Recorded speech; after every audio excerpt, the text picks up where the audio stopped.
Bonjour à tous, avec l'aide de Dieu, nous allons étudier la Gemara, le traité Beitzad, la Fiutet Amoudbet 19b. Dans le cours précédent, on a vu qu'il y a un désaccord entre les Tanaïm. Est-ce qu'on a le droit d'amener des Nedarim ou Nedavot pendant Yom Tov, c'est-à-dire des dons et des vœux que quelqu'un il a décidé de son propre gré d'amener en sacrifice au temple? Est-ce qu'il a le droit de les amener le jour de Yom Tov, bien que ce n'est pas lié à la fête? Il y a une braïta qui nous dit qu'on a le droit d'amener Nedarim ou Nedavot pendant Yom Tov, et une braïta qui nous dit qu'on n'a pas le droit d'amener des Nedarim ou Nedavot pendant Yom Tov. Donc on ne va pas traduire à chaque fois les mots Nedarim ou Nedavot. Donc Nedarim, donc c'est un vœu, Nedavot c'est un don. Un vœu, c'est quand j'ai dit je prends sur moi d'amener un sacrifice au temple. Un don, c'est lorsque j'ai dit cet animal, cette chose-là, elle va être offerte au temple. Donc en tous les cas, si ce n'est pas lié avec Yom Tov, il y a un désaccord. Est-ce qu'on a le droit de les amener en sacrifice pendant Yom Tov ou pas? Maintenant, la Gemara nous dit sur la deuxième ligne de 19b, Vahan et Tanae, c'est Tanaïm, c'est-à-dire les Tanaïm que nous allons voir dans la suite, qu'on va apprendre aujourd'hui, qui Han et Tanae correspondent aux enseignements des Tanaïm qu'on a vus avant, c'est-à-dire Rashi, Vahan et Tanae Dilikman, les Tanaïm qu'on va voir dans la suite, pligués, on verra qu'ils sont en désaccord, qui Han et Tanae Dil-El, comme les Tanaïm d'avant, qu'on a vu dans le cours précédent, Binedarimun Davod, dans les vœux et les dons, est-ce qu'on a le droit de les offrir pendant Yom Tov ou pas? C'est-à-dire que dans le cours précédent, on avait vu clairement les deux opinions qui disaient, un, il disait, on a le droit d'amener des Nedarim ou des Davot pendant Yom Tov, et l'autre, il dit qu'on n'a pas le droit. Mais non, dans la Braïta que nous allons voir aujourd'hui, il n'y a pas écrit clairement, mais on peut le déduire dans le désaccord. Nous allons voir une Braïta de Tanya, on est dans une Braïta. Dans cette Braïta, nous allons voir trois opinions, trois personnes qui parlent dans cette braïta, et après, on va analyser, on va voir qu'il y a une opinion qui dit qu'on n'a pas le droit d'amener des Nedarim ou Nedavot pendant Yom Tov, et une deuxième opinion qui dit qu'on a oui le droit. Comment on retrouve ça dans la braïta? Donc voyons la braïta tranquillement, et au passage, on dira qui pense quoi, mais on le verra plus développé dans la suite de la Gemara.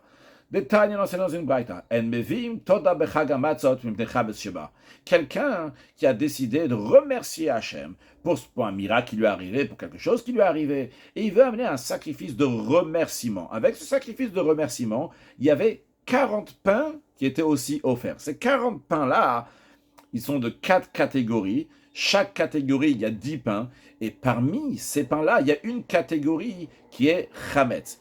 Et le Tana, il est en train de nous dire qu'on n'a pas le droit d'amener un sacrifice de remerciement à Pessah. Pourquoi? Parce qu'il y a du Chametz. À Pessah, on n'a pas le droit d'amener du Chametz. C'est-à-dire bien qu'en général, donc, tous les pains dans le temple étaient des pains qui étaient matzot, qui étaient cuits en moins de 18 minutes. Mais dans le sacrifice de Toda, donc il y a 10 pains, donc une catégorie de pain qui est Chametz. Et à cause de ça, on ne peut pas amener ce sacrifice-là pendant la fête de Pessah. Après, Tanakama, il continue, il dit, Vlobat Seret, on ne peut pas amener le sacrifice de Toda, de remerciement, le jour de Shavuot. Pourquoi Yom Tov? Parce que c'est Yom Tov. Voyons Rashi, d'abord, parce qu'il y a du Chametz, al Chalot, Lechem Chametz, la Torah elle dit que ce sacrifice de remerciement va venir avec des Chalot, donc avec des pains qui sont Lechem Chametz, qui sont Chametz. Velo Ba'atzeret, Yom Tov, ni à la fête de Shavuot parce que c'est Yom Tov. Toda, le sacrifice de Torah, Toda, Nedarim Davoti rentre dans la catégorie d'un don, d'un vœu. La personne elle a dit, je veux remercier Hachem, je l'amène à Hachem. Donc on voit ici, d'ailleurs, donc cette opinion-là qui nous dit clairement que le jour de Yom Tov, on ne peut pas amener des Nedarim ou Nedavot. Encore une troisième chose, il nous dit Tanakama, Aval Mevi Adam Todato Bechagasukot, mais une personne qui a décidé de remercier Hachem et d'amener un sacrifice de remerciement, il peut l'amener lors de la fête de Sukkot. Rashi nous précise que quand on dit Bechag Sukkot à la fête de Sukkot, c'est comme on verra dans la suite de la Gemara qu'on va développer ce que Tanakama nous dit, qu'il s'agit Bechulo Shel Moed, qu'il s'agit donc en jour de Chol HaMoed, donc de demi-fête, entre le début de la fête de Sukkot et la fin de la fête de Sukkot. Nous avons Chol HaMoed, évidemment, on est obligé de dire qu'il s'agit de Chol HaMoed, vu qu'il y a un instant, Tanakama nous a dit qu'à Shavuot, on ne peut pas amener le sacrifice de Toda parce que c'est Yom Tov. On a compris que le jour de Yom Tov, on ne peut pas amener des Nedarim ou Davot, des vœux et des dons, donc en l'occurrence, le sacrifice de Toda ne peut pas être offert le jour de Yom Tov, aussi bien à Shavuot, aussi bien à Sukkot. Donc quand il dit qu'on peut l'amener à Sukkot, il parle bien de Chul Shel Moed, donc des demi-fêtes. Donc ça, c'est l'opinion de Tanakama, ce que Tanakama nous dit. Puis, Rabbi Elazar, non, avant ça, il y a Rabbi Shimon, Rabbi Shimon, il dit, Areo, le verset dit, Bechagamat, Tufraga Shavuot, Tufraga Sukkot. Le verset, en parlant des fêtes, il les met comme ça l'un après l'autre en disant pendant la fête des Matzot, donc la fête de Pesach, la fête de Shavuot et à la fête de Sukkot. Alors, le fait que la Torah juxtapose donc les trois fêtes l'une après l'autre, Rabbi Shimon nous dit, c'est pour te dire que Kol Sheba Bechagamatzot, Tout ce qui peut être apporté donc pendant la fête des matzot, donc tout ce que tu peux amener à la fête de Pessah, tu peux aussi l'amener en sacrifice à la fête de Shavuot et Sukkot. Et tout sacrifice qui ne peut pas être apporté pendant la fête de Pessah, ne peut pas être offert à la fête de Shavuot et Sukkot. Rashi nous dit, Rabbi Shimon Omer Chulot, etc. Likama Mefaresh. Là, que plus loin, on va expliquer qu'est-ce que Rabbi Shimon nous dit. Mais continuons la Braïta avec la troisième personne qui nous parle dans cette Braïta, Rabbi Lazar ben Rabbi Shimon Omer. Rabbi Lazar, fils de Rabbi Shimon, il dit, donc c'est le fils de Rabbi Shimon qu'on vient de voir avant, donc son fils, Rabbi Lazar, il dit, que Mevi Adam Todato Bechaga Sukkot, qu'une personne peut apporter son offrande de Toda, de remerciement, pendant la fête de Sukkot. Et quoi? Qu'est-ce qu'il vient nous dire? Qu'est-ce qu'il vient nous enseigner? Que Veyot Seba Yedechovato Mishum Simcha, il s'acquitte par cette offrande de son obligation concernant la réjouissance. Je vais expliquer dans un instant. Veyot Seba Mishum Chagiga, toutefois, elle ne peut pas s'acquitter par cette offrande de l'obligation de Chagiga. Comme on l'a mentionné dans le cours précédent, à chacune des trois fêtes, Pesach, Shavuot et Sukkot, il y a le devoir d'amener un Ola et deux Shlamim. Un Ola, un holocauste, qui est appelé Ola Dreiya, la Ola, l'holocauste qu'on amène, parce qu'on vient voir Akadosh Baruch Hu nous voit, et Dieu dit, Velo Yirao, Fana Irika, vous n'allez pas venir avec les mains vides, donc il faut amener un sacrifice pour Hachem, ça s'appelle la Ola Dreiya, donc c'est un holocauste, ça c'est un. En plus de ça, on avait dit qu'il faut amener aussi deux shlamim. Il y a un shlamim qui est Shalme Chagiga, donc un shlamim, un sacrifice de paix, qui est là pour Chagiga, pour fêter la fête. La Torah dit Vechagotem oto chag la Hashem, vous allez le fêter pour Hashem. Donc pour fêter Hashem, pour ça, il y a besoin d'amener un sacrifice de Chagiga, donc c'est un shlamim. Un shlamim, c'est un sacrifice de paix dans lequel les propriétaires, les Kohanim et Dieu, chacun il prend une part. Donc il y a une part qui va sur l'autel qui représente Dieu. Il y a une part qui va chez les Kohanim, chez les prêtres, donc qui officient dans le temple. Une troisième partie qui va chez le propriétaire, ce qu'on appelle un sacrifice de shlamim, shalme chagiga. Donc ça c'est une catégorie de shlamim qu'on a le devoir d'amener lors de chacune des fêtes. En plus de ça, il y a aussi le devoir de se réjouir lors de la fête. On se réjouit avec de la viande. Et pour cela, si nécessaire qu'il n'y a pas suffisamment de viande à part pour qu'on puisse déjà manger de la viande sacrificielle, qui était liée avec un sacrifice, on n'en a pas pour manger à la fête, il faut aussi amener un shalmech simcha, des shlamim, donc de joie. Ce que je veux dire ici en soulignant que si j'ai pas de la viande sacrificielle, c'est-à-dire que si quelqu'un en effet, il a d'autres shlamim, et en l'occurrence, on est en train de parler ici du sacrifice de Toda, qui rentre dans la catégorie de shlamim. Si la personne elle a d'autres viandes donc, qui a été offertes en sacrifice et qu'il a de quoi manger pour se réjouir lors de la fête, il n'a pas besoin d'amener un shalmé simcha. Mais par principe, en tous les cas, on dit il y a oladriya, ça c'est un, donc c'est un holocauste entièrement pour Hachem. Il y a shalmé chagiga qui a un devoir donc d'amener pour le shlamim. En général, donc c'est partagé avec beaucoup de gens. Pour qu'il y ait de la viande suffisamment pour tout le monde, il faut aussi donc amener un shalmé simcha, donc un shlamim donc, qui est lié avec la joie pour se réjouir, parce que la joie elle est faite avec de la viande.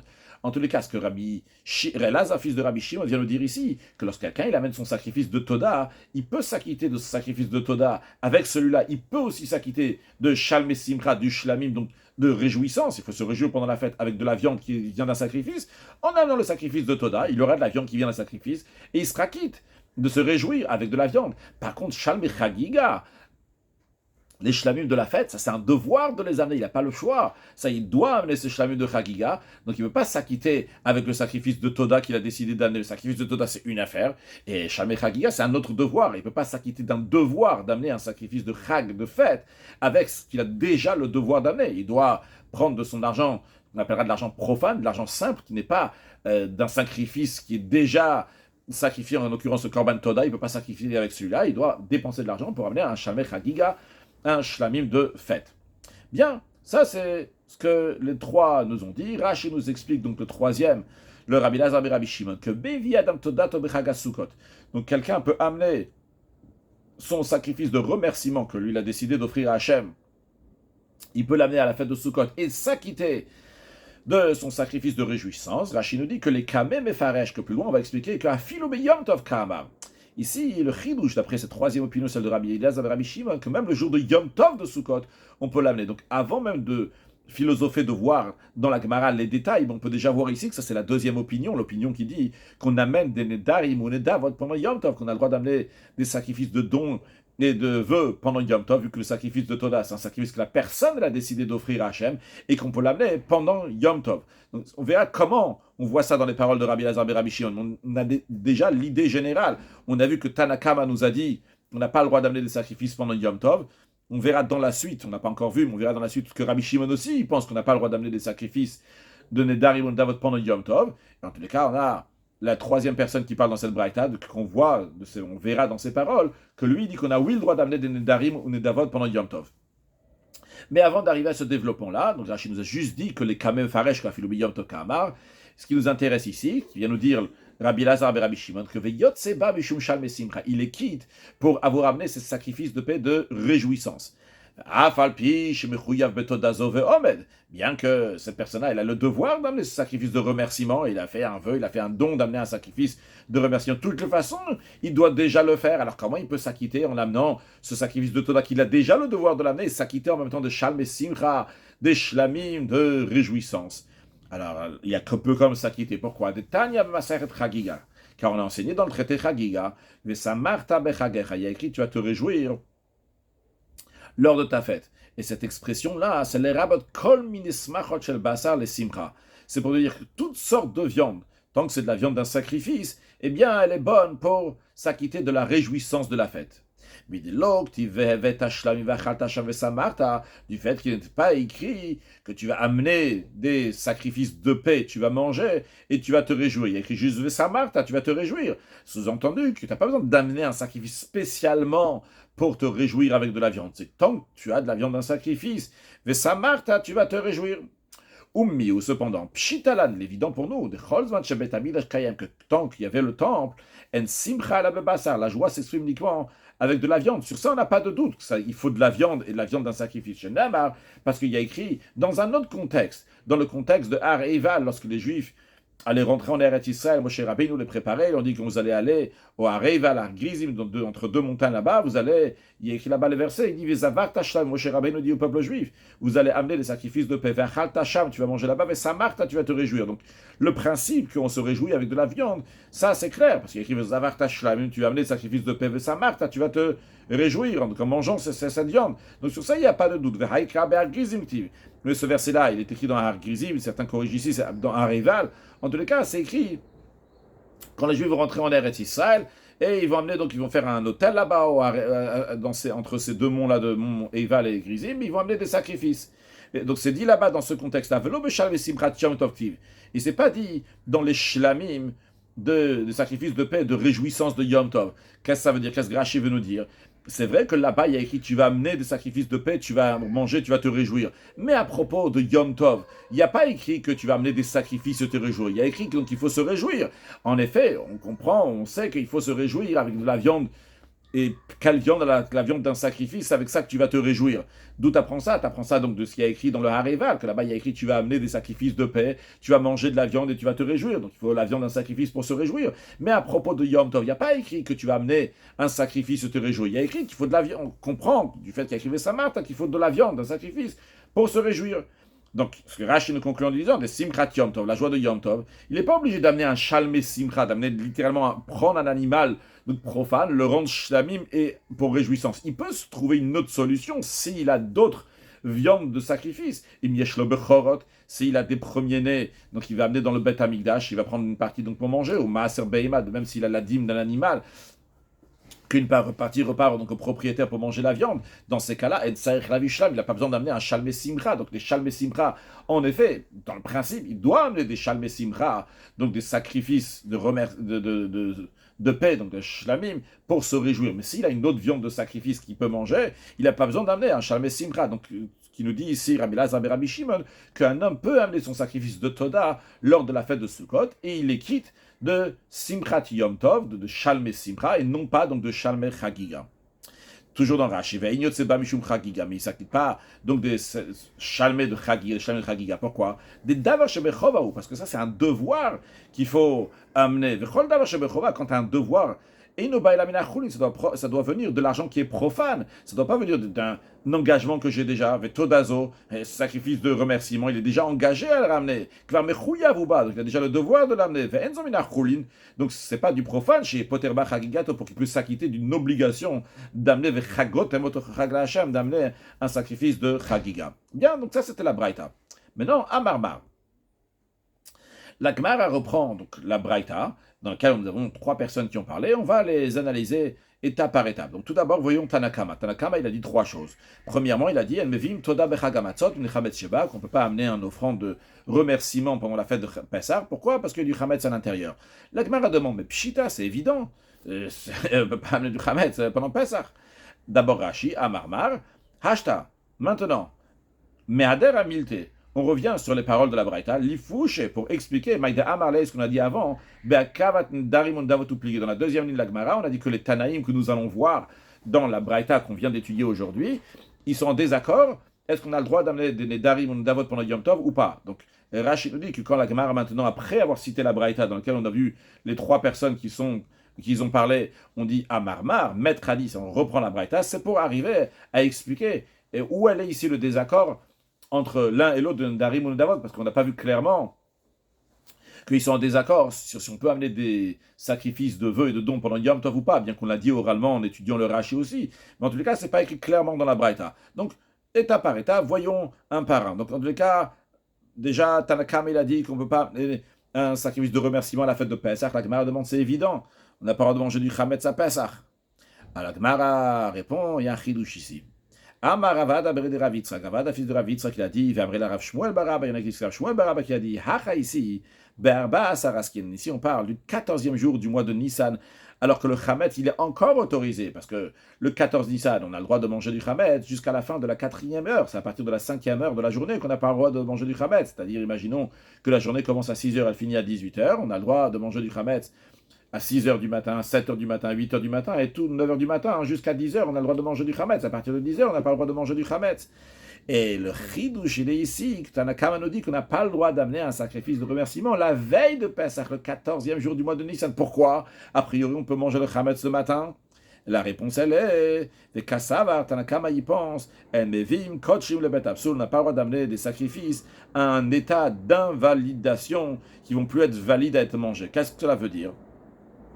Le sacrifice de Toda peut être mangé, comme chaque sacrifice, il a un certain délai jusqu'à quand on peut le manger. Le sacrifice de Toda, lui, on peut le manger toute la journée, donc le 14 Nissan en l'occurrence, et toute la nuit qui suit. En général, donc c'est toujours toute la journée et la nuit qui suit. Maintenant, ici, lorsque tu as amené ce sacrifice à la veille de Pessah, c'est vrai que tu peux manger tous ces pains-là qui sont chametz avant 10 heures du matin, avant la fin de la 4e heure, mais on est en train de diminuer le temps de possibilité de manger ces pains sacrificiels, et on ne veut pas amener ces pains dans un état d'invalidation qui vont devenir du notar, qui vont devenir des restes. On évite de faire ça. On fait tout pour que les choses vont être mangées avant le moment, on ne peut plus les manger. Rachid, le Bet Absoul, il ne veut pas qu'on l'amène dans un état d'invalidation. Parce qu'il diminue le moment qu'on peut les manger. Car le chametz peut être mangé arba shaot uniquement jusqu'à la fin de la 4e heure. Ou mitor, car à cause de ça, chametz sheba, à cause de ça, le chametz qui est dans le sacrifice de remerciement, pas tout est chametz. On a dit il y a 40 pains, il y a seulement 10 pains qui sont chametz. Mais ces pains chametz risquent d'arriver à devenir du notar, à devenir des restes. On ne veut pas que ça arrive dans cette situation-là. Ok, continuons. La deuxième chose que Tanakama a dit, il a dit qu'on ne peut pas amener le sacrifice de remerciement velo ba'at seret, ni le jour de Shavuot, pour amener chez Yom Tov, parce que c'est Yom Tov. Pourquoi? Quel est le problème? Réponse, Kassavar, le Tanakama, il pense que Nedarim Undavot En Kevim Yom Tov, que lorsque quelqu'un il a des sacrifices qu'il a désignés en tant que vœu, en tant que don, ils ne peuvent pas être amenés le jour de Yom Tov. Donc d'où on voit l'opinion qui dit que des vœux et de dons, on ne peut pas amener le jour de Yom Tov, qui correspond à un Tana qu'on a appris dans le cours précédent, qui dit qu'on n'a pas le droit d'offrir de Nedarim Undavot le jour de Yom Tov. Continuons la troisième chose que Tanakama a dit. Aval Mevi Adam Todato Bechagasukot. Mais une personne peut apporter son offrande de remerciement pendant la fête de Sukkot. La Gemara s'interroge, Eimat, à quel moment de la fête il peut l'apporter? Et il y Yom Tov Atzmo, si on dit que c'est le jour de Yom Tov même, non, on ne peut pas dire ça, parce que Vea Amrat, pour Tanakama, il vient de dire, Velo Ba'atzeret Nesho Yom Tov, il a dit qu'il ne peut pas amener le sacrifice de Toda à Tzeret, à Shavuot, parce que c'est Yom Tov. Alors c'est quand? Elle a Becholo Shel Moed, on doit plutôt dire que le Tanakama, il fait allusion aux jours donc, de demi-fête qui sont entre le début de Sukkot et la fin de Sukkot. Il dit que ces jours-là, tu peux amener de Sukkot, tu peux amener ton sacrifice de Toda, ton sacrifice de remerciement. Après, Rabbi Shimon Omer, maintenant, la Gemara va analyser les paroles de Rabbi Shimon dans la Braïta, la deuxième opinion. Alors, Rabbi Shimon, il a dit quoi? Le verset dit, pendant la fête de Pessah, Shavuot et Sukkot, dans la juxtaposition des trois fêtes, ça vient nous dire, Rabbi Shimon nous disait que Kol Sheva Bechagas Matzot, tout sacrifice qui peut être apporté pendant la fête de Pessah, Shavuot et Sukkot, tu peux l'amener pendant Shavuot et Sukkot, Vechol Shelo Bechagas Matzot, et tout sacrifice qui ne peut pas être apporté pendant la fête de Pessah, et no Bechagas Shavuot et Sukkot, ne peut pas être amené à la fête de Shavuot et la fête de Sukkot. Apparemment, comme ça on a l'impression ici, comme Rashi nous dit, Rabbi Shimon Omer Kasal Gadatar, si nous monte à l'esprit, qu'est-ce que Rabbi Shimon nous dit? Que le Meisar Nedarim David Bechulo Shalmo Edata, qu'est-ce qu'il vient rajouter Rabbi Shimon par rapport à Tanakama? Il vient nous dire que même pendant Chol HaMoed, tu ne peux pas les amener. Tanakama, il a dit, Pessah, tu ne peux pas amener de sacrifice de remerciement, il y a du Chametz. Shavuot, tu ne peux pas, c'est Yom Tov, on ne peut pas amener des vœux de dons pendant Yom Tov. À Sukkot, tu peux amener. Maintenant, Rabbi Shimon te dit, si tu ne peux pas amener à Pessah, tu ne peux pas amener aussi à Shavuot et Sukkot. Donc, comme on comprend les paroles de Rabbi Shimon, a priori, il veut nous dire ici, il vient rajouter sur Tanakama, il vient interdire encore plus que Tanakama. Tanakama, il interdit uniquement Yom Tov. Mais il a permis le Chol HaMoed de Sukkot, en demi-fête de Sukkot. Ça oui, tu peux amener tes Nedarim Undav, tes vœux et tes dons. Et Rabbi Shimon, il vient interdire encore plus. Il vient te dire, non, même ça, t'as pas le droit. Mais si c'est ça vraiment l'explication des paroles de Rabbi Shimon, Matkifla Rabbi Zera. Rabbi Zera a contesté. Il dit, j'ai un gros problème avec cette interprétation dans les paroles de Rabbi Shimon. Comment c'est possible de dire une telle chose? Hashta, maintenant, si déjà, Salot et Mesaltinan, pendant la fête de Sukkot, pendant le Pesach, Chol HaMoed, à la demi-fête, on a le droit de ramasser du bois, comme Rashi nous dit. Hashta. La question, elle est, les Rabbi Shimon, d'après Rabbi Shimon, des Asarane, qu'il interdit ça, comme si on a bien compris les paroles de Rabbi Shimon, il interdit d'amener des vœux et de dons en sacrifice pendant Chol HaMoed Sukkot. Alors, déjà, salut et mesaltin, tout le monde est d'accord que l'octim eitzim besade, on a le droit de ramasser du bois dans le champ, même c'est rattaché, becholo shalmoed, du bois qui est rattaché, tu as le droit de le couper pendant Chol HaMoed, pendant une demi-fête, pour tes besoins, des Tanya Moed Katan, car en effet, dans le traité Moed Katan qui traite là-bas, donc de Chol HaMoed, il y a écrit que Kotzetzim eitzim inamechuba bamoed, on a le droit de couper du bois qui est rattaché dans le champ pendant la fête, les tzor chamoed, si c'est pour le besoin de la fête, donc pour les demi-fêtes, on a le droit de couper du bois. Alors la question de Rabbi Zera sur Rabbi Shimon, si on a bien compris Rabbi Shimon qu'il interdit d'amener des sacrifices de vœux et de dons pendant Chol HaMoed, de sacrifice au Beth Amikdash, on dit mais attends, je comprends pas, tu as le droit de couper du bois si tu veux, si tu en as besoin pendant Chol HaMoed, est-ce qu'il y a besoin de dire que c'est permis d'amener des sacrifices pendant ces jours-là, pendant la demi-fête? C'est sûr et certain que c'est permis. C'est impossible d'expliquer que Rabbi Shimon, il a dit, t'as pas le droit de faire la shrita d'un animal dans le Beth Amikdash pour ton neder, pour ton vœu et ton don, et que tu as le droit de couper du bois. C'est impossible d'expliquer une telle chose dans les paroles de Rabbi Shimon. C'est la raison pour laquelle que la Gemara va donner une interprétation qui est totalement différente entre le désaccord de Tanakama et Rabbi Shimon. Donc on va expliquer l'opinion de Tanakama, l'opinion de Rabbi Shimon. Attention, pas s'embrouiller. On ne va pas perdre ce qu'on a dit. On a bien dit tout à l'heure que dans cette braïta-là, on voit un désaccord entre deux Tanaïm. Est-ce qu'on a le droit d'amener des Nedarim ou Nedavot pendant Yom Tov? Pour l'instant, on a vu que Tanakama dit qu'on a le droit d'amener des Nedarim ou Nedavot pendant Yom Tov. Et on va maintenir ça aussi dans la suite. Seulement quoi? Juste qu'on va expliquer que la machloket, le désaccord entre Tanakama et Rabbi Shimon, n'est pas si on a le droit d'amener des vœux et des dons pendant Yom Tov ou pas, et que Rabbi Shimon va interdire pendant Chol HaMoed. Ça, c'est sûr que non, on ne peut pas dire une telle chose. On va expliquer donc sur une autre forme, mais ce que je veux souligner avant même qu'on rentre dans la discussion, qu'on va tout à fait arriver à la conclusion qu'il y a, oui, un désaccord en deux Tanaïm dans cette braïta.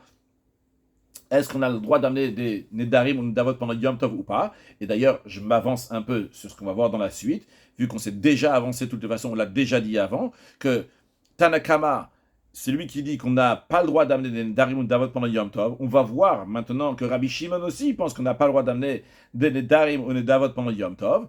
Et leur désaccord entre Tanakama et Rabbi Shimon, c'est sur un autre sujet, mais on verra que Rabbi Shimon, le Rabbi Lazar, le fils de Rabbi Shimon, la troisième opinion dans la Braïta, c'est cette troisième-là, c'est elle qui tient qu'on a le droit d'amener des Nedarim ou Nedavot pendant Yom Tov. Mais pour l'instant, je reviens à ce qu'on est en train de dire maintenant, que le désaccord entre Tanakama et Rabbi Shimon n'est pas, comme on a compris jusqu'à présent, comme les choses ont été présentées, que Tanakama permet d'amener des Nedarim ou Nedavot pendant Chol HaMoed et que Rabbi Shimon interdit. Ça, non. Les deux, aussi bien Tanakama et aussi bien Rabbi Shimon, les deux, ils disent qu'on n'a pas le droit d'amener des Nedarim ou Nedavot pendant Yom Tov, et les deux disent qu'on a le droit d'amener des Nedarim ou Davot pendant Chol HaMoed. Pendant Chol HaMoed Sukkot, on a le droit. Alors, quelle est l'explication, quel est le désaccord entre Tanakama et Rabbi Shimon? Le voyons, Abaye nous dit comme ça. Abaye nous dit, Behakrava, en ce qui concerne apporter une offrande de Toda pendant Chol HaMoed, Koulé al-Maloplig et Décharé. Sur ça, il n'y a pas de désaccord. Tout le monde est d'accord que c'est permis. Qui pligue, quand est-ce qu'ils sont en désaccord? D'abord Rashi, Amarabaye Behakrava, en ce qui concerne amener un sacrifice. Koulé al-Maloplig et Décharé. Tout le monde est d'accord que c'est permis. Donc on parle. Bechoulo Shalmoed, pendant Chol HaMoed, ils sont d'accord que c'est permis. Aussi bien Tanakama, aussi bien Rabbi Shimon. Sur le texte d'Agmara, qui pligue, quand est-ce qu'ils sont en désaccord? Tanakama et Rabbi Shimon. Les Mekamale Bevalte Acher, sur le fait d'être coupable à cause de cette offrande, d'avoir transgressé l'interdiction de ne tarde pas d'avoir accompli ton vœu.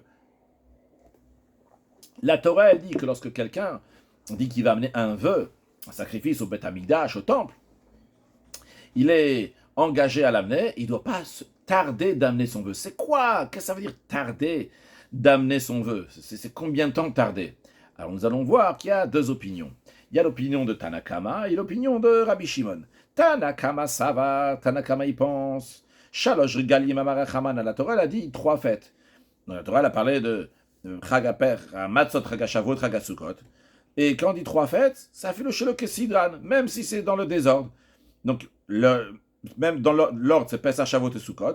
Mais lui, il dit que même si c'est pas Pesach, Shavuot et Sukkot, même si c'est dans un autre ordre, du moment où tu as passé 3 fêtes, eh bien, à ce moment-là, tu as transgressé le fait de Baal Te'acher, tu as transgressé, tu as tardé d'amener ton vœu. La Torah, elle t'a dit 3 fêtes. C'est vrai que la Torah, elle a présenté les choses en disant Chagamatzot, Shavuot et Chagasukot, mais le principe, il est 3 fêtes. Tu as fait ton vœu. Une fête est passée, c'est bon. 2 fêtes sont passées, c'est encore bon. 3e fête, elle est passée, tu n'as pas amené ton vœu. Eh bien, à ce moment-là, tu as transgressé Baal Te'acher, tu n'avais pas le droit d'attarder ton vœu. Ça, c'est l'opinion de Tanakama. Par contre, Rabbi Shimon, ça va. Rabbi Shimon, lui, il pense. Kesidran in. Quand est-ce que la personne a transgressé le vœu? Uniquement si c'est dans l'ordre. Kesidran, c'est dans l'ordre. À ce moment-là, là, il a transgressé. C'est-à-dire que si il a fait son vœu et Pesach, Shavuot et Sukkot sont passés, à ce moment-là, il va transgresser. Mais chez Kesidran, mais c'est pas dans l'ordre, et 3 fêtes sont passées. Là, non, par exemple, imaginons que quelqu'un, le lendemain de Pesach, il a décidé d'amener un vœu au Beth Amikdash, un sacrifice. Eh bien, d'après Rabbi Shimon, au bout de 3 fêtes, il n'aura pas transgressé. Pourquoi? Réfléchissons ensemble. Qu'est-ce qui va passer après Pesach? Shavuot, 1, 2, Sukkot, 3, Pesach. Il y a 3 fêtes qui sont passées. Mais est-ce qu'ils sont passés Kessidran dans l'ordre? Non, ils ne sont pas passés dans l'ordre. Il n'y a pas eu Pesach, Shavuot et Sukkot. Donc, lui dit, on compare le fait que Shavuot il est passé. Ça ne nous intéresse pas que Sukkot est passé. Ce qui nous intéresse, qu'on va voir Pesach, Shavuot et Sukkot. En autre mot, d'après Rabbi Shimon, il est possible que la personne va passer 5 fêtes. Et uniquement au bout de 5 fêtes, il aura transgressé le Baal Te'acher, le fait de retarder. Et ça, c'est le désaccord de Tanakama et Rabbi Shimon. Comment ça rentre dans les mots de ce que Tanakama et Rabbi Shimon nous ont dit? Voyons Rashi qui nous explique ça. Rashi, qui plique, quand est-ce que le désaccord entre Tanakama et Rabbi Shimon? Le Meikama, le Baal Te'acher, pour que la personne va être coupable d'avoir transgressé Baal Te'acher, ne tarde pas d'amener ton vœu. Donc, Rashi nous dit, Kula Hachmat Nitin. Toute cette Mishnah, aussi bien Tanakama, aussi bien Rabbi Shimon, et même Rabbi Lazar, le fils de Rabbi Shimon, on va voir dans la suite. Donc toute cette Mishnah-là, les Inyan Baal Te'acher Aire, elle parle de Baal Te'acher, quand est-ce que tu transgresses, ne pas tarder d'amener ton vœu. Tanakama Savar, la première opinion, elle pense que Kolame Acher Nidro Shalosh Regalim, tout celui qui atteint son vœu, 3 fêtes, Afilo Shelo Kesidran, même si ce n'était pas dans l'ordre. Mais du moment où 3 fêtes sont passées, quand on dit dans l'ordre encore une fois, c'est Pesach, Shavuot et Sukkot. Si c'est passé 3 fêtes même, c'est pas dans l'ordre. Oh, verbe varte acher, il transgresse. Ne tarde pas d'amener ton vœu. D'où il apprend ça Tanakama. Tama yaliv Rosh Hashanah. Sa raison, Tanakama le Dieu, on le retrouve dans le traité Rosh Hashanah. Mais haïkra de ce verset, la Torah dit Shalosh Permim Bashana, 3 fois par an. Et dans la suite, après dire que 3 fois par an, la Torah dit, c'est Bechaga Matzot, Bechaga Shavuot, Bechaga Sukkot. Et 3 fois par an, c'est ces 3 fêtes-là. Et Tanakama dit, Lama li mirta Bechaga Matzot, Bechaga Shavuot, Bechaga Sukkot. Pourquoi il y a besoin de mentionner les 3 fêtes? Kevan dictive Shalosh Pe, du moment où il y a écrit 3 fois. Pshita de Hanenino, on est sûr que ces 3 fêtes-là, des Haminayu Kasei, on est sûr. Shalosh Paim Bashana, 3 fois par an. Qui te dit que c'est 3 fêtes? Mais parce qu'on est en train d'en parler. Minayu Kasalik. Minayu, c'est 2. Kasalik, littéralement, il monte. Ça veut dire qu'on vient d'en parler. Il est en train de monter, il est en train de continuer. Après d'avoir parlé des 3 fêtes, il dit Shalosh Paim Bashana, 3 fois par an. Dil El Minekti, car en effet, juste avant qu'est-ce qu'il y a écrit, Shamor et Chodesh Aviv, garde le mois du printemps. Donc on dit garde le mois du printemps, c'est faire attention que Pessah va toujours tomber au printemps. Donc en autre mot, qu'il faut rajouter un mois de Hadar de temps en temps pour que Pessah soit toujours au printemps, vu qu'on a seulement 354 jours dans notre calendrier lunaire. Si on va continuer chaque fois 354, 354, 354, au bout de 3 ans, on a 33 jours de différence. Au bout de 4 ans, il y aura 44 jours de différence, etc. par rapport au soleil. On va se retrouver à faire Pessah en hiver. On te dit, Shamor et Chodesh Aviv, garde le mois du printemps. Fais attention que des fois, environ tous les 3 ans, tu vas rajouter encore un mois de Hadar pour que Pessah va tomber dans le mois du printemps. Donc on parle bien de Pessah. Après, il y a écrit Shiva Shavuot, qu'on dit après. Donc après qu'on parle de garder le mois du printemps, on te dit Shiva Shavuot Tispor, là, que cette semaine, tu vas compter pour toi. Donc on parle bien de la fête de Shavuot. Après, on te dit Chagasukot Aselecha. Tu vas faire la fête de Sukkot. Donc, on voit déjà qu'on parle de ces 3 fêtes-là. Après avoir parlé de Shamor et Chodesh Aviv, Shiva Shavuotis pour la Chagasukot Aselecha, suite de ça, on dit Shalosh Pamim, 3 fois dans l'année. Mais 3 fois dans l'année, tu as besoin de me souligner que ces 3 fois-là, c'est Bechagamatzot, ou Chagashavuot, ou Chagasukot. Je le sais que c'est les 3 fêtes, on vient d'en parler. Ah, et les sages, ils disent, Tanakama, il apprend que Shmamina, on vient d'apprendre là, les Balte Acher. Pour pas attarder l'Oma, pour te dire, pour te dire, ça, j'ai fixé pour tu vas rembourser, que tu vas payer tes dons undarecha et tes vœux. Ah, maintenant, comment ça rentre dans les mots de Tanakama qu'on a vu dans la Braïta qu'on a commencé à étudier aujourd'hui, qu'il dit En mevim toda bechagamatson nechametz sheba, etc. Comment ça rentre ça? Alors Rashi nous explique maintenant comment dans notre Braïta on retrouve que le Tanakama est en train de nous dire que son opinion, elle est qu'au bout de 3 fois, même si c'est pas dans l'ordre, la personne est transgresse baltéare. Comment ça? Tanakama, il est en train de te dire un bon conseil. Des Kaatalash, il vient t'enseigner. Eitzatova, un bon conseil. Il te dit, mon ami, sache, Kol Mishi Yeshalav Toda. C'est un sacrifice de remerciement que tu dois amener. Tu l'as offert avant la fête. Eh bien, Yeviel Abechaga Sukkot. Quelle que soit la fête que tu as amenée, mais pendant Sukkot, il faut absolument que tu l'amènes pendant Chol HaMoed Sukkot. Va filu regel Rishon. Même si c'est ta première fête, c'était la veille de Sukkot. Tu as dit, je vais amener un sacrifice de Toda, dépêche-toi, amène-la pendant la fête de Sukkot. Pourquoi? Si tu ne vas pas l'amener maintenant, de toutes les façons, tu dois aller pèleriner 3 fois par an à Pessah, Shavuot et Sukkot. Donc, c'est un moment qui est bon pour, en même temps, une pierre deux coups. En même temps, tu vas pèleriner. En même temps, amène ton sacrifice de Toda à Yerushalayim, au temple, une fois que tu es déjà là-bas. Mais quand est-ce que tu peux le faire? Fais-le pendant la fête de Sukkot. Pourquoi? Parce que si tu ne vas pas l'amener maintenant, pendant la fête de Sukkot, pendant Chol HaMoed, tu devras revenir à nouveau à Yerushalayim pour amener ton sacrifice de remerciement. Pourquoi? C'est vrai que tu vas revenir à Pessah, mais à Pessah, tu ne pourras pas l'offrir, parce que il y a du Chametz. C'est vrai que tu vas venir à Shavuot, mais à Shavuot, tu ne pourras pas l'offrir. Pourquoi? Parce que c'est Yom Tov. Alors, offre ton sacrifice pendant Chol HaMoed. Sharebalot au Pessah, parce que quand tu vas venir à Pessah, tu as un sacrifice de Toda, tu ne pourras pas l'amener de Chametz Sheba, parce qu'il y a du Chametz. Donc tu ne peux pas l'amener pendant tout Pessah. Volobat Seret, à Shavuot aussi, tu ne pourras pas l'offrir. Pourquoi amener chez Yom Tov? Parce que c'est un jour de fête. Nimtza, si tu ne vas pas l'amener, alors quand est-ce que tu vas l'amener? Ou bien tu reviens à Yerushalayim une autre fois entre. Ça, si tu vas faire la veille de Sukkot, tu ne l'as pas donné pendant Sukkot, eh bien, il faudra revenir ou bien entre Sukkot et Pessah, ou bien tu devras venir en Pessah et Shavuot, mais ça va te faire encore un aller-retour, d'aller encore une fois à Yerushalayim. Et si tu ne vas pas le faire, Nimtza Sheikha Gimel Regalim Shelo Kesidran, parce qu'une fois que ça va passer Sukkot, Pessah et Shavuot, même si Shelo Kesidran, ce n'est pas dans l'ordre, mais tu auras transgressé. Ça, c'est ce que Tanakama il dit. Non, va à Rabbi Shimon le Meimar. Rabbi Shimon qu'on a vu dans notre Braïta aujourd'hui, quand il a dit Areu Omer, le verset il dit tout ce que tu peux amener à Pessah, tu peux amener aussi à Shavuot et Sukkot. Qu'est-ce qu'il veut dire en disant tout ce que tu peux amener à la fête de Pessah? Alors, Rabbi Shimon, lui, il dit Kesidran inshel Kesidrano. Il dit non, ça doit passer dans l'ordre des choses. Pessah, Shavuot et Sukkot. Qu'est-ce que ça veut dire maintenant par rapport à ce qu'il a dit dans la Braïta? Il dit Hilkar, c'est la raison pour laquelle Hanod Ralifne Sukkot, celui qui a offert à la fête de Sukkot, Yeshlo Shaut de Shana Abba. Il a le temps jusqu'à l'année prochaine, parce que d'après Rabbi Shimon, il a encore 5 fêtes. Au bout de 5 fêtes, il doit transgresser. Et ainsi nous dit Rabbi Shimon, tout sacrifice qui peut être amené à la fête des matzot. Qu'est-ce que ça veut dire un sacrifice qui peut être amené à la fête des matzot?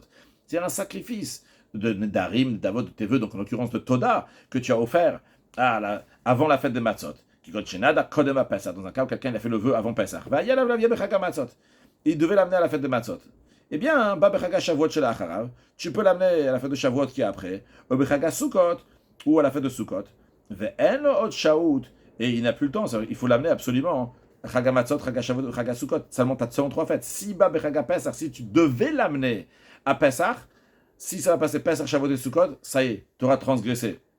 Mais tout sacrifice que tu peux pas amener à Chagasukot, tu peux pas. C'est pas que tu peux pas, c'est que tu n'as pas encore fait de vœu. C'est Pesach, tu n'avais pas fait ton vœu de sacrifice de remerciement. Donc c'est-à-dire, quand il faut traduire les mots chez Inoba Bechagamatzot ou Ba Bechagamatzot, quand tu dis Ba Bechagamatzot, c'est que tu as déjà fait ton vœu. Quand tu dis chez Inoba Bechagamatzot, c'est que tu n'as pas encore fait ton vœu à Pesach. Chez Loït, tu as Pesach. Donc dans un cas où quelqu'un n'avait pas le devoir d'amener son sacrifice de remerciement à Pesach. Qui compte chez Nadar Achara Pesach, par exemple, s'il a fait le vœu après Pesach. Inoba, dans ce cas-là, il ne vient pas, il ne vient pas à Shavuot et Sukkot. C'est pas que tu n'as pas le droit de l'amener à Sukkot, c'est pas ce qu'il veut dire. Il veut dire que l'homme, il n'a pas besoin d'amener l'Obe Chagashavot chez l'Achav. Tu n'as pas le devoir, le Chagashavot qui a pris, il ne compte pas dans l'affaire. L'Obe Chagasukot, ni la fête de Sukkot, elle ne compte pas dans les 3 fêtes, vu que ce n'est pas dans l'ordre. Parce qu'il a encore le temps jusqu'à la fête de Sukkot de l'année suivante. Il a fait son vœu le lendemain de Pessah. Shavuot, pas besoin de l'amener. Sukkot, pas besoin de l'amener. Par contre, pourquoi il devrait l'amener avant Sukkot de l'année prochaine? Mais le Chol HaMoed Sukkot de l'année prochaine, il pourra toujours l'amener. Qui sont passées 3 fêtes dans l'ordre. Donc, qu'est-ce qu'on a vu ici pour l'instant? On a une clarification qu'Abaye nous a fait dans les 2 premières opinions de la Mishnah, l'opinion de Tanakama et l'opinion de Rabbi Shimon. Tanakama, lui, dit, tu peux amener ton sacrifice uniquement jusqu'à 3 fêtes pour ne pas transgresser Baal Te'acher. Sont passées les 3 fêtes, tu as transgressé Baal Te'acher. Donc Tanakama, il te dit, tu as fait un vœu juste avant la fête de Sukkot, amène-le vite à Sukkot si tu ne veux pas avoir besoin de revenir spécialement à Yerushalayim. Parce que je te préviens, Pessah, tu pourras amener ton sacrifice de remerciement. Parce que c'est Chametz. Tu as fait, ça arrive Shavuot, ça sera Yom Tov. Et après Shavuot, tu auras transgressé. Donc si tu as amené, j'ai dit un Nedarim, si tu as décidé d'amener un Toda, un sacrifice de remerciement, il faut vite l'amener à la fête de Sukkot. Et lui, Rabbi Shimon te dit, no stress, il y a le temps. Si tu as fait ton vœu le lendemain de Pessah, tu n'as pas besoin de l'amener, de se presser pour l'amener à la fête de Sukkot tout de suite. Parce qu'il faut qu'il y ait 3 fêtes qui vont passer dans l'ordre. Donc tu auras Shavuot, tu n'as pas besoin de l'amener à Shavuot. Il y aura Sukkot, tu n'as pas besoin de l'amener à Sukkot. On ne compte pas encore. Tu peux l'amener à Sukkot, mais tu n'as pas besoin de l'amener à la fête de Sukkot. Tu peux attendre que Pessah, Shavuot et Sukkot, donc les 3 fêtes qui sont après les 2 fêtes qui sont passées. Donc tu as déjà eu Shavuot, tu n'as pas amené, Sukkot, tu n'as pas amené, tu es tranquille. Tu as encore Pessah, Shavuot et Sukkot. Et uniquement après le 2e Sukkot, là, tu auras transgressé. Donc, maintenant, voyons Rabbi Lazar et Rabbi Shimon. Rabbi Lazar et Rabbi Shimon, qu'est-ce que lui il dit? Donc, voyons la 3e opinion qui a été présentée dans la Braïta. Il a dit que Mevi Adam Todato Bechaga Sukkot. Il a dit que quelqu'un peut amener son sacrifice de remerciement à la fête de Sukkot. La Gemara demande Elima Bechulo Shel Moed. La Gemara demande Emad, quand est-ce que Rabbi Lazar, fils de Rabbi Shimon, dit que tu as le droit d'amener ce sacrifice de remerciement? Si on dit qu'il permet de l'amener à Chol HaMoed dans le demi-fête, il répète ce que Tanakama a dit. Tanakama a dit qu'on peut amener le sacrifice de remerciement lors des demi-fêtes, donc de Chol HaMoed Sukkot. Alors qu'est-ce qu'il vient nous dire Rabbi Lazar et Rabbi Shimon? On est obligé de dire qu'il vient nous dire un chidush. Il différencie de Tanakama, c'est quoi? El Abe Yom Tov, lui il parle de Yom Tov. Il nous dit que Vekassavar, il pense que Nedarim Davot, qui revient Yom Tov. Donc lui, il pense que les sacrifices désignés en tant que vœu ou don peuvent être apportés le jour de Yom Tov. Donc, nous avons vu en effet Vehan et Tanaï, on avait vu donc les Tanaïm de la Braïta que nous avons vu aujourd'hui, comment ils sont qui Han et Tanaï, comment ils correspondent aux Tanaïm qu'on a vu dans le cours précédent. Dans le cours précédent, on a vu qu'il y avait un Tana qui disait qu'on ne peut pas amener des Nedarim Davot pendant Yom Tov. Un deuxième Tana qui dit qu'on a oui le droit d'amener des Nedarim Davot pendant Yom Tov. Et c'est exactement ce qu'on voit dans cette braïta, que Tanakama et Rabbi Shimon ils disent que tu n'as pas le droit d'amener des Nedarim Davot pendant Yom Tov. Et Rabbi Lazar, fils de Rabbi Shimon, il dit qu'on a le droit d'amener des Nedarim Davot pendant Yom Tov. Bien qu'il n'a pas dit clairement Rabbi Lazar et Rabbi Shimon, mais on est obligé de dire, parce que si on dit que Rabbi Lazar et Rabbi Shimon nous dit juste que tu peux amener ton sacrifice de remerciement à la fête de Sukkot, et ça Tanakama l'a déjà dit. Et Tanakama, quand il a dit ça, lui, son intention c'était pendant Chol HaMoed, qu'on a prouvé, on est obligé de dire que Tanakama lui pense que c'est pendant Chol HaMoed, parce qu'il a dit on n'a pas le droit d'amener à Shavuot parce que c'est Yom Tov. Donc Yom Tov, on ne peut pas amener Darimon Davot, ce sacrifice de Toda qui est dans la catégorie de Darimon Davot, on ne peut pas l'amener pendant Yom Tov de Shavuot, on ne peut pas l'amener aussi pendant Yom Tov de Sukkot. Donc on est obligé de dire que Tanakama il parlait de Chol HaMoed, que tu peux amener ce sacrifice de Toda. Lorsque, après on voit dans la fin de la Braïta, dans l'opinion de Rabbi Lazar, de Rabbi Shimon, qui dit que tu peux amener ton sacrifice de remerciement le jour de la fête de Sukkot. Et il parle bien pour rajouter quelque chose à Tanakama. Et ce qu'il veut dire, c'est que c'est la fête de Yom Tov. Maintenant, il reste encore une chose à clarifier ici. Qu'est-ce qu'il vient nous dire? Parce que Abaye, il a dit que tout le désaccord ici dans cette braïta, ils sont en train d'être en désaccord sur le Balte Acher. Quand est-ce qu'on transgresse avoir passé la date qu'il fallait amener le sacrifice? On a vu la première opinion de Tanakama, du moment où sont passées 3 fêtes, quel que soit l'ordre des 3 fêtes. On a vu l'opinion de Rabbi Shimon, ça doit passer 3 fêtes dans l'ordre que la Torah présente, donc Chag HaMatzot, Chag HaShavuot et Chag HaSukkot. Alors, il y a un petit Rashi d'abord, et la Beyom Tov et Kassav Cholotelov, Aïnou Tanaï, donc on a la conclusion, c'est bien les Tanaïm qui sont en désaccord qu'on vient d'expliquer oralement. Maintenant, la Gemara demande donc sur la troisième opinion, c'est le Rabbi Lazar et Rabbi Shimon. Il a dit quelqu'un peut amener son sacrifice de remerciement à la fête de Sukkot. Un instant, on vient de dire que d'après Rabbi Lazar et Rabbi Shimon, tu peux amener ton sacrifice pendant Yom Tov, oui. Si c'est pendant Yom Tov, alors on aurait pu dire aussi, on aurait pu prendre l'exemple aussi de Shavuot, qu'il aurait pu dire, mais viens Adam Todato, Chag HaShavuot, en plus ça aurait été encore très clair. Chag HaShavuot, tu aurais dit comme ça à Tseret, et quand c'était clair, là, c'est un Yom Tov. Pourquoi il a dit, mais viens Adam Todato, il peut amener sa sacrifice de remerciement à Chag HaSukkot, et je dois en déduire qu'il parle bien de Yom Tov par Chol HaMoed. Maïshta Chag HaSukkot de Nakat, pourquoi il prend donc Chag HaSukkot? La Gemara répond dans l'esprit de ce qu'on a dit avant qu'Abaye nous a dit que toute la Braïta, elle parle de Baal Te'ach, quand est-ce qu'on transgresse, avoir attardé. Alors Gemara répond, Rabbi Lazar et Rabbi Shimon, mais Rabbi Lazar, fils de Rabbi Shimon, il suit son opinion qu'il a enseignée ailleurs. Tanya, on enseigne dans une Braïta. Cette Braïta-là, on va voir d'abord l'opinion de Rabbi Shimon, et après l'opinion de son fils, Rabbi Lazar et Rabbi Shimon. Rabbi Shimon, mais Rabbi Shimon il dit, Lo yom Chag HaSukkot. Rabbi Shimon il dit, la Torah n'avait pas besoin de mentionner la fête de Sukkot, chez Boa Katuvda, parce qu'on vient de parler de la fête de Sukkot. Qu'est-ce que cela veut dire, Rashi? Lo yom Chag HaSukkot, sheherzira katuv. Le verset, il parle, donc il développe les fêtes, et après, il rementionne la Skiran, les Shalosh Regalim, pour le mentionner, donc les 3 fêtes. Pourquoi il mentionne ces 3 fêtes-là? Les Baal Te'ach, pour te dire qu'il ne faut pas attarder après les 3 fêtes. Il n'y avait pas besoin d'écrire, et à la fête de Sukkot. Chag HaMatzot, Pesach, on peut comprendre qu'il fallait le dire. Shavuot, on peut comprendre qu'il fallait le dire. Mais Chag HaSukkot, c'est pas nécessaire. Pourquoi Davka Chag HaSukkot, uniquement Chag HaSukkot, c'est pas nécessaire? Parce que Kevan Shikatu Shalosh Pa'am Bashan, on a vu qu'il est écrit 3 fois dans l'année. Vekatav, il a été écrit Bechag HaMatzot ou Chag HaShavuot, à la fête de Matzot Shavuot, de Melayadina de Boya Katuv Medaber. Et on aurait su très bien que le 3e, c'est Sukkot que le verset y parle. Pourquoi? Je sais pas, achète Sukkot ou Asuk, parce que juste avant, on a parlé de Sukkot, ou Bonir Tav Katourze, c'est dans ce contexte-là qu'on parle de Chag HaMatzot, Chag HaShavuot. C'est sûr que la 3e fête, c'est Chag HaSukkot, il n'y a pas de doute sur ça. Alors pourquoi il y a besoin de dire Chag HaSukkot? D'après Rabbi Shimon. Rabbi Shimon, il dit. Chez moi, le verset il parlait déjà donc, de cette fête de Sukkot. Alors pourquoi on mentionne Sukkot? L'homme marche pour te dire que ça c'est la dernière des 3 fêtes. Quand cette fête-là, donc elle passe, à ce moment-là, la personne, elle a transgressé. C'est-à-dire que si c'est passé dans l'ordre de Chag Pesach, Shavuot et Sukkot, ça c'est la 3e fête, et là, la personne a transgressé Baltar, si elle n'a pas amené son vœu. Rashi, pour te dire chez Acharon, que ça c'est le dernier de Bayin Kessidim, parce qu'on a besoin dans l'ordre, comme on a vu avant dans l'opinion de Rabbi Shimon, qui dit Pesach, Shavuot et Sukkot, après la personne elle transgresse. Maintenant, 2e opinion dans la Braïta, celle qui nous intéresse ici, qu'on n'a pas encore appris, Rabbi Lazar et Rabbi Shimon, Rabbi Lazar, le fils de Rabbi Shimon, il dit L'Omar chez Gorem. Il a la même question que son père aussi. Pourquoi la Torah a mentionné à nouveau Chag HaSukkot? Mais lui, il n'apprend pas de là pour dire que c'est le dernier des 3 fêtes. Il vient ici pour apprendre que cette fête-là, c'est elle donc, qui entraîne la transgression de l'interdiction, même si les autres fêtes ne sont pas passées. Donc d'après Rabbi Lazar et Rabbi Shimon, dès que la fête de Sukkot elle passe, tu n'as pas amené ton sacrifice, tu as transgressé. Tu peux avoir Pesach, Shavuot et Sukkot, tu peux avoir que Shavuot et Sukkot, tu peux avoir que Sukkot. C'est-à-dire si quelqu'un il a fait son vœu avant Pesach, s'il n'a pas amené son vœu à Sukkot, il aura transgressé. Il y a 3 fêtes qui sont passées. Si quelqu'un a fait son vœu après Pessah, si Shavuot et Sukkot sont passés, à ce moment-là, il aura transgressé son vœu. Mais si quelqu'un a fait son vœu avant Sukkot et Sukkot est passé, il a transgressé. Pourquoi? Tout ce qui nous intéresse ici, c'est que la fête de Sukkot est passée. Dans le texte de Rashi, chez Zeg Gorem, ça qui entraîne l'interdiction, et Baal Te'ach, l'interdiction d'un retard des Shafil, on a dans l'Ifna Chag. Même s'il a fait le vœu juste avant la fête, qui va chez Avarala Chag Sukkot over. Dès que la fête de Sukkot elle est passée, il a transgressé. En tous les cas, qu'est-ce qu'on voit ici? On voit qu'on a très bien expliqué cette braïta, que toute la braïta, elle parle de Baal Te'acher.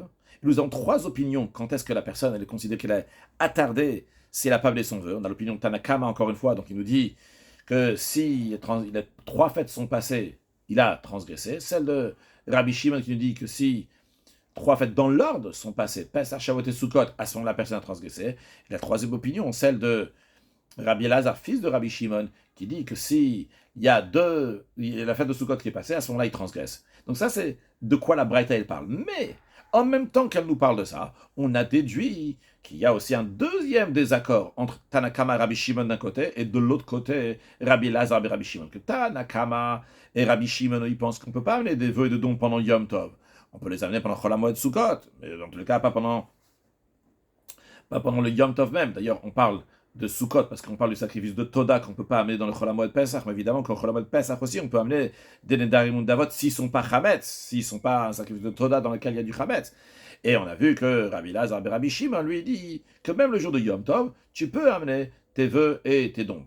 Et pourquoi il a pris la fête de Sukkot? Pourquoi il n'a pas pris la fête de Shavuot? Justement, pour nous dire encore un autre enseignement, l'enseignement essentiel dans la Braïta, comme présenté d'après Abaye, car Abaye nous a dit que tout le désaccord dans cette Braïta, c'est quoi?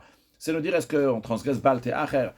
À partir de quelle fête on transgresse Baal Te'acher? C'est 3 opinions, comme nous l'avons vu. Mais non, qu'est-ce qu'il nous disait Rabbi Lazar et Rabbi Shimon? Il nous disait que quelqu'un peut amener ce sacrifice de remerciement à la fête de Sukkot, V'yot seba mishum simcha, il s'acquitte par cette offrande de l'obligation concernant la réjouissance, Ve'eino yot seba mishum chagiga, et il ne s'acquitte pas de cette offrande en tant qu'obligation de chagiga, que ça c'est un devoir de l'amener, qu'on l'a expliqué oralement tout à l'heure. La Gemara demande en effet, pshita c'est évident, que davar shebechovahu, c'est quelque chose qu'il est obligatoire, il est le devoir d'amener. Rachid Davar Shebechova, c'est une obligatoire d'amener le sacrifice de Chagiga. Pourquoi? Il dit Chagotem, parce qu'il écrit Chagotem, tu vas faire le Chag, la Chagiga, comment c'est un sacrifice de Chagiga. Et Vrol Davar Shebechova, c'est un devoir. Toute chose, c'est un devoir, tu as le droit, tu dois l'amener. Et tu peux l'amener uniquement en des biens qui ne sont pas consacrés, donc ça, tu dois prendre de ton argent ordinaire, non pas d'un sacrifice de Toda, et tu dois l'amener à un sacrifice de Chagiga. Rachid Minachulin, Velomimot Maser Sheni. Pas de l'argent du Maaser Sheni, Velomin Darimon Davot, ni des vœux et de dons, je me chouille à Vormet Baem, qu'il a le devoir de l'amener, c'est-à-dire, lorsque on donne le Maaser, le dîme des récoltes, là, il y a un cycle de 7 ans, la 7e année on ne travaille pas, donc il n'y a pas de Maaser, mais en tout cas les 6 premières années du cycle de 7 ans, la première, deuxième, 4e et 5e année, en plus du Maaser Rishon, il y a aussi le Maaser Sheni. Ce Maaser Sheni-là, c'est-à-dire que tu prends 10% de tes produits agricoles et tu vas les manger à Yerushalayim. Si tu ne peux pas prendre tous tes produits agricoles, par exemple, à 1000 kilos, et c'est très lourd pour les amener, tu les vends, on va dire par exemple à 1000 euros, tu vas à Yerushalayim et là-bas, tu achètes de la nourriture pour 1000 euros, ça peut être aussi de la viande, ça peut être aussi des animaux, et tu vas les manger là-bas à Yerushalayim. C'est quelqu'un, il a de l'argent de Maaser Sheni, qui doit les manger à Yerushalayim. Il ne peut pas prendre l'argent de Maaser Sheni et dire tiens, je vais acheter un sacrifice de Chagiga, de fête. Un sacrifice de Chagiga, tu dois prendre de ton porte-monnaie, tu as un devoir d'amener. Il y a le devoir de Maaser Sheni, il y a un autre devoir de Chagiga. Tu dois amener avec ton propre argent. De même, si quelqu'un il a fait des Nedarim ou Davot, il a fait des vœux et des dons. Par exemple, dans l'exemple qu'on a donné, le sacrifice de Toda, c'est un don qu'il a fait. Eh bien, cette personne-là, elle ne peut pas prendre le sacrifice de Toda et l'amener en remerciement, et l'amener en tant que Shalmei Chagiga. C'est vrai que ça rentre dans le catégorie de Shlamim, mais ça, c'est un Shlamim, c'est un sacrifice de Toda que tu as le devoir d'amener. Donc, c'est évident que tu n'es pas quitte. Alors, la Gemara répond, il y a un chidouche ici. Pourquoi? La chidouche est des Afalgav de Parish. Même si on précise au moment où on s'engage à apporter une offrande de Toda, qu'on s'acquitte de l'obligation relative à la Chagiga au moyen de cette offrande, eh bien, cette déclaration est sans effet, comme Rachid nous dit, d'Afalgav de Parish, de chez Nadara Toda, lorsqu'il a dit qu'il amène le sacrifice de Toda Piresh, il a dit clairement, Al-Menach Yotsebaï de Chagiga, à condition qu'il va amener le sacrifice de Chagiga, quand même, il n'est pas quitte. Alors, on reviendra sur ces mots-là dans la suite d'Agmak et de Baïmin et Rabbi Shimon, etc. Mais comme on va le revoir dans 10 lignes plus tard, on laissera ça pour le prochain cours, Bezrat Hashem, conclure avec une halakha. On ne dit pas Mizmor le Toda la veille de Pessah, parce qu'on n'amène pas justement le sacrifice de Toda la veille de Pessah. Un mot de Chassidut, il est écrit que tous les sacrifices vont s'annuler lorsque Mashiach va venir, mais un des sacrifices personnels, privés, particuliers qui va rester, c'est le sacrifice de Toda de remerciement. Car en effet, les autres sacrifices représentent la prière, qu'on s'attache à Kadosh Baruch Hu, on est en bas, on monte vers le haut, mais quand Mashiach va venir, qu'on sera tellement haut, le sacrifice de Toda, lui, il va rester. Ce sacrifice-là n'est pas juste comme ça pour se rapprocher d'Hachem, mais c'est pour exprimer notre annulation, notre petitesse devant Kadosh Baruch Hu, vu qu'on va réaliser de plus en plus la grandeur de Dieu et comment on est petit devant Kadosh Baruch Hu, on va se sentir tellement petit de continuer à remercier Hachem sans arrêt. Déjà, dans les derniers instants de l'exil, c'est très important de remercier Hachem sur tout, évidemment, mais particulièrement, le Rabbi nous dit sur le miracle que Kadosh Baruch Hu il fait, que le fait de remercier Kadosh Baruch Hu sur ce miracle, Ça fait, et ça entraîne la venue de Mashiach. Now, une excellente journée.